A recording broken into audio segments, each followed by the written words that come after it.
The fluorescent hum of the Grandview atrium was a sound that didn't just sit in the air. It vibrated in the marrow of your teeth, a low-frequency drone that felt like a physical weight against the eardrums. Silas sat at the small, scuffed laminate desk in the security substation, watching the bank of 36 monitors. Most of them were static shots of empty corridors, the gated fronts of high-end boutiques, and the sprawling, shadowed food court. At 2 a.m., the mall wasn't just a building. It was a dormant organism, breathing through the ventilation shafts and creaking in its joints as the temperature dropped and the concrete settled. He had taken the job because it paid $3 more an hour than the warehouse, and because he'd been told he would be left to his own devices. Silas was a man who appreciated solitude, or so he thought. He liked the idea of being the sole king of a marble and glass empire, even if that empire only sold overpriced candles and designer sneakers. But the orientation had been off. The supervisor, a man named Miller, who looked like he hadn't slept since the mall opened in 1994, had handed him a laminated card. His hands had been shaking just enough to make the plastic click against the desk, a rhythmic, nervous sound that Silas hadn't understood at the time. "Read them," Miller had said, his voice a dry rasp, barely louder than the hum of the air conditioning. "Don't memorize them. Just follow them. There's a difference between knowing a rule and obeying it when the air starts to get cold." Silas pulled the card from his breast pocket now, the edges yellowed and peeling. He'd been on the job for 3 weeks, and so far the nights had been a slow crawl of silence and shadows. But tonight, the air felt thicker, like walking through chest-deep water. The silence wasn't empty anymore. It felt heavy, pressurized. He traced the text with a calloused thumb, the light from the monitors casting a sickly blue glow over the words. 1. The fountain in the north wing must remain off. If you hear water rushing, do not check the pipes. Turn up your radio volume and walk toward the south wing. 2. If you see a child in a red coat near the toy store, do not offer help. They are not lost. They are looking for something you do not want to find. 3. Between 3:15 a.m. and 3:45 a.m., the mirrors in the department store will reflect the room as it was in 1996. Do not attempt to enter the frame. 4. If you hear your own voice calling for help over the intercom, report to the security office and wait for the sun. Do not answer the call. 5. The janitor Arthur died in 2004. If you see him mopping the corridors, nod politely but do not step on the wet floor. The water is deeper than it looks. 6. Do not look at the mannequins, especially the ones in the eleganza window. If you accidentally make eye contact and they look back, run to the security office and lock the door. Do not look at the monitors until the scratching stops. 7. If the elevator opens and the interior is filled with black sand, press the close door button repeatedly. Do not let the sand touch your shoes. 8. The mall has 3 floors. If you find a staircase leading to a 4th, turn around and count to 100 before opening your eyes. Silas sighed, the sound echoing in the small room. He had spent the first week convinced this was an elaborate hazing ritual, a way to keep the graveyard shift guards from falling asleep at the console. He'd expected Miller to jump out from behind a plant, laughing at the new guy for taking the bait. But then there were the small things. The way the shadows in the food court seemed to detach themselves from the chairs and linger a second too long.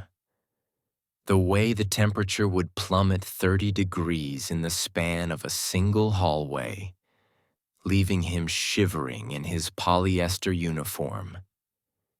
He stood up, his joints popping like dry twigs. He grabbed his heavy maglite, its weight familiar and grounding. It was time for the first round. The mall felt different tonight. Wider, somehow. The corridors stretched out further than the blueprint suggested, the perspective warping in the dim emergency lighting. He stepped out of the office, the heavy steel door clicking shut behind him with a finality that made his stomach do a slow, nauseating roll. He walked past the closed shutters of a shoe store, his footsteps the only sound in the cavernous space. Clack, hiss, the sound of rubber on polished marble. He kept his eyes strictly on the floor or the ceiling, avoiding the dark glass of the storefronts where his own reflection seemed to lag behind his movements. He reached the north wing.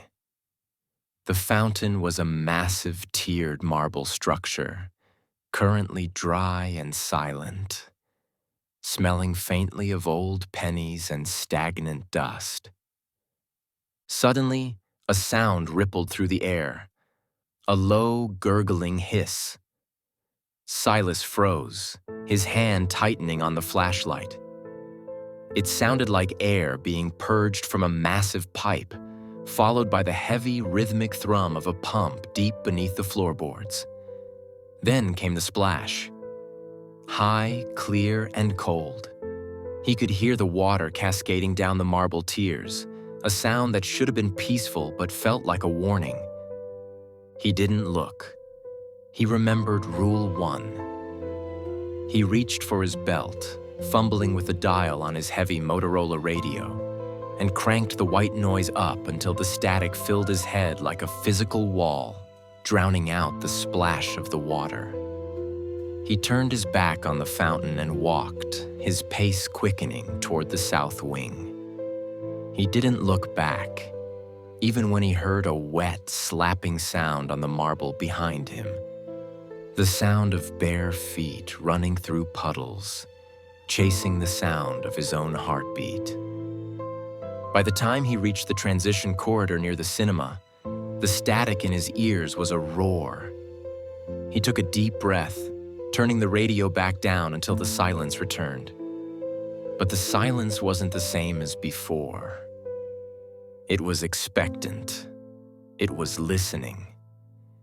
He moved toward the center court, where the large department stores anchored the mall like heavy, sleeping beasts. This was the eleganza wing. He felt a bead of sweat slide down his temple, itching against his skin. He had always hated mannequins. Even in the daylight, their blank, molded faces and unnatural poses felt like a mockery of life. In the dim, emergency lighting of the mall, they were worse. They were silhouettes of people who weren't there, caught in a permanent state of frozen contemplation. He kept his gaze fixed on his own boots, counting the laces. Left, right, left, right. He could see the bottom of the eleganza display window in his peripheral vision. There were 4 of them in that window. Tall, slender figures draped in evening wear that shimmered like oil on water. He focused on the hem of a silk dress, noticing how it didn't seem to touch the floor. He looked away, his pulse spiking. Don't look at the mannequins. A soft thud vibrated through the floorboards. Silas stopped dead. It had come from inside the store. It sounded like something heavy and plastic falling over on a carpeted floor. He gripped his flashlight tighter, the metal cold against his palm. His instinct, honed by years of being a responsible worker, told him to investigate. That was what a security guard did. You check the perimeter. You secure the assets. But these rules weren't about assets. They were about survival. He began to walk again, but his curiosity, that traitorous human impulse, tugged at his neck. He caught a glimpse of the window. One of the mannequins, a male figure in a sharp tuxedo, was no longer standing in the center. It was leaned over, its stiff, articulated hand pressed against the glass. The fingers were spread wide, as if it were trying to feel the warmth of the hallway. Silas felt the air leave his lungs. He didn't look up at its face. He couldn't. He focused on the hand, the pale, seamless plastic of the fingers. They were vibrating, a high-frequency jitter that made the glass hum. He forced himself to move past. He reached the toy kingdom, where the colorful signs were now muted grays and blacks. He saw a flash of red out of the corner of his eye. A small figure was sitting on a bench near the shuttered entrance of the toy store. It was a child in a bright red peacoat, their hood pulled up so high their face was a cavern of shadow. They were swinging their legs back and forth, the heels of their shoes clicking against the metal base of the bench. The mall was locked. There were no children here. Silas remembered Rule 2. He didn't say a word. He didn't ask, "Are you okay?" Or, "Where are your parents?" He stared at the ceiling tiles, counting the little holes in the acoustic foam, and walked past, his breath hitching in his chest. As he passed the bench, he heard a small, thin voice, like the sound of a reed flute. "It's not in here, Silas. It's under the floor. It's been waiting for someone with your eyes." He didn't stop. He didn't breathe until he was 50 yards away. How did it know his name? He checked his chest. His name tag was covered by his heavy-duty security jacket. The cold was beginning to seep through the fabric now, a chill that didn't come from the vents. He checked his watch. 3:20 a.m. The dead hour. He was near the Grand Hall of Mirrors, a decorative section of the mall filled with antique-style floor-to-ceiling glass meant to make the corridor look infinite. He remembered Rule 3. He tried to keep his eyes shut, navigating by the feel of the air and the memory of the floor. But the mall felt shifted. The distances were wrong. He tripped over a heavy, overflowing trash can that shouldn't have been there. His eyes snapped open in a reflex of panic. The mirrors weren't reflecting the dark, empty corridor.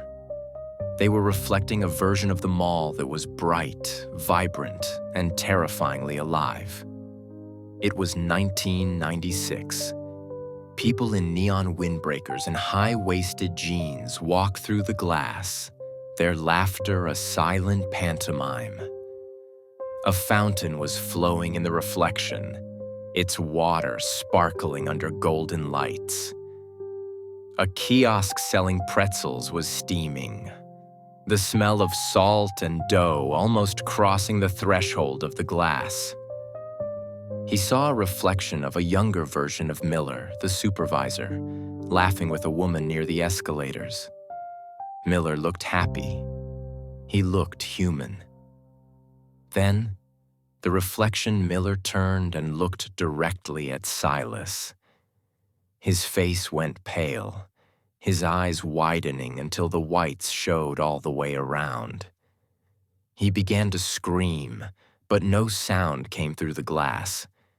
He lunged toward the surface of the mirror, his hands slamming against the silvered backing from the other side, his mouth moving frantically, forming the same words over and over. "Get out! Get out!" Silas backed away, his heart hammering against his ribs. He turned a corner and found himself back at the Eleganza wing. He had looped back, The mall wasn't a grid anymore. It was a knot. He was tired. The adrenaline was starting to wear off, replaced by a cold, numbing dread that felt like lead in his veins. He just wanted to get back to the office, to the safety of the monitors and the heavy door. He reached the service elevator. He pressed the button, the copper contact clicking. The door slid open with a heavy, metallic groan. Silas looked down. A thick, obsidian-black sand was pouring out of the elevator car like a slow-motion waterfall. It didn't behave like normal sand. It seemed to writhe, the grains shifting against one another with a faint, metallic clicking sound, like thousands of tiny insects rubbing their legs together. Rule 7. He slammed his hand against the close door button. The sand reached the threshold, a single black grain tumbling onto the tip of his boot. He kicked his foot back frantically, the grain feeling like a hot coal through the leather. The doors hissed shut just as the pile was about to spill into the hallway and swallow his feet. He stood there, panting, the silence of the mall pressing in on him. He needed to get back. He turned to take the stairs, the emergency exit glowing with a dim, sickly green light. He found them. A wide, carpeted staircase he'd never seen before, rising up into a darkness that felt solid. The mall only had 3 floors. This staircase went higher. The signage on the wall next to the stairs was written in a language that looked like English but hurt his eyes to read. The letters seemed to be vibrating, shifting into shapes that suggested teeth, claws, and open eyes. Rule 8. Silas turned his back to the stairs, his heart a frantic bird in a cage. He squeezed his eyes shut until he saw spots. 1, 2, 3. His voice sounded small and brittle in the cavernous space. 21, 22. He heard something coming down the stairs. It wasn't the sound of feet. It was the sound of something heavy and wet being dragged, the squelching, rhythmic sound of a mop being pulled across stone. 35, 36. Late tonight, aren't you, Silas? The floors are so very thirsty. A wet, gurgling voice asked. It sounded like someone talking through a mouthful of silt. He didn't open his eyes. Rule 5. He didn't step on the floor where he felt the cold moisture spreading.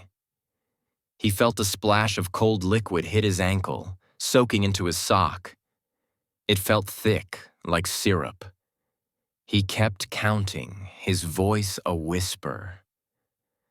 98, 99, 100.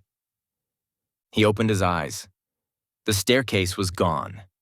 In its place was the familiar drab hallway leading back to the central hub. He began to run, his boots skidding on the marble.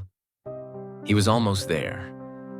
He could see the glass door of the security substation. But to get there, he had to pass the Eleganza window one last time. It was unavoidable. The mall had funneled him here. He kept his head down, his chin tucked into his chest. He focused on the white line painted on the floor for the cleaning robots. He was 10 feet away. 5 feet. A sound stopped him in his tracks. It wasn't a monster's growl or a ghost's wail. It was the sound of his own voice, coming from the mall's intercom system, distorted by the old speakers.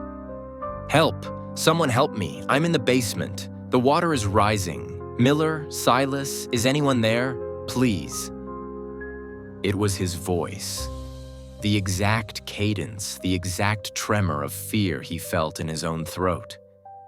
It sounded so real he almost turned toward the basement door. Rule 4. He gripped his flashlight so hard the plastic groaned. He didn't answer. He didn't move toward the basement stairs. But in that moment of distraction, as he fought the urge to rescue himself, his gaze drifted. Just an inch. Just enough to break the boundary of the rule. He saw the mannequin. It wasn't the tuxedo one this time. It was the female figure in the crimson evening dress. It wasn't looking at the display or the empty store. It had pressed its face flush against the glass. Its eyes weren't painted on plastic. They were wet. They were a piercing, frantic blue. They were wide with a predatory, starving intelligence. And they were looking directly into his. The mannequin's jaw dropped open, not in a mechanical hinge, but by tearing through the molded plastic of its face, revealing a hollow black gullet that seemed to go on forever. It slammed its palms against the glass. Crack. A spiderweb of fractures bloomed across the display window. Silas didn't wait for the second strike. He bolted. He heard the glass shatter behind him, a sound like a frozen lake breaking apart. Then came the sound of plastic feet hitting the marble. Click, clack, click, clack, click, clack. It was fast. It was rhythmic. It was getting closer. He reached the security office, his breath coming in ragged, sobbing gasps. His hands were shaking so violently he nearly dropped his keys. He fumbled with the lock, the click-clack growing louder, echoing off the high ceilings. He felt a cold draft on the back of his neck, smelling of old fabric and ozone. He threw himself inside and slammed the door, throwing the deadbolt and the secondary latch. Thud. Something hit the door with the force of a battering ram. The heavy steel groaned in its frame. Silas backed away, falling into his chair, the monitors flickering around him. He remembered the end of Rule 6. Do not look at the monitors until the scratching stops. He squeezed his eyes shut and covered his ears, but he could still hear it. The sound of plastic fingernails, long, hard, and sharp, dragging across the steel of the door. Scree, scree. It was the sound of something that had all the time in the world. He sat there in the dark, the only light coming from the glowing screens he wasn't allowed to see. He felt the vibration of the scratching through the floor, through the desk, through his own bones. Hours passed. Or maybe it was minutes. Time had no meaning in the substation. Sometimes he heard voices. His mother's voice calling him for dinner. Miller's voice telling him he was doing a great job. The voice of the child in the red coat whispering through the keyhole. He didn't move. He didn't open his eyes until the scratching finally, mercifully, faded into the hum of the building. Slowly, the air in the room, which had turned freezing, began to warm. Silas opened his eyes. He looked at the monitors. The mall was empty. The Eleganza window was a jagged hole of broken glass, but there was no plastic figure in sight. The black sand was gone. The fountain was dry. He checked the time. 6 a.m. The sun was beginning to bleed through the skylights far above. He heard the heavy sound of the main mall doors being unlocked by the morning cleaning crew. Silas stood up. He took the laminated card from his pocket, laid it on the desk, and placed his badge on top of it. He didn't care about the pay. He didn't care about the reference. He walked out of the office, through the lobby, and out into the crisp, real morning air. As he drove away, he glanced in his rearview mirror. For a split second, he saw a figure standing on the roof of the mall, silhouetted against the rising sun. A tall, slender figure in a red dress, waving a stiff plastic hand in a slow, mocking goodbye.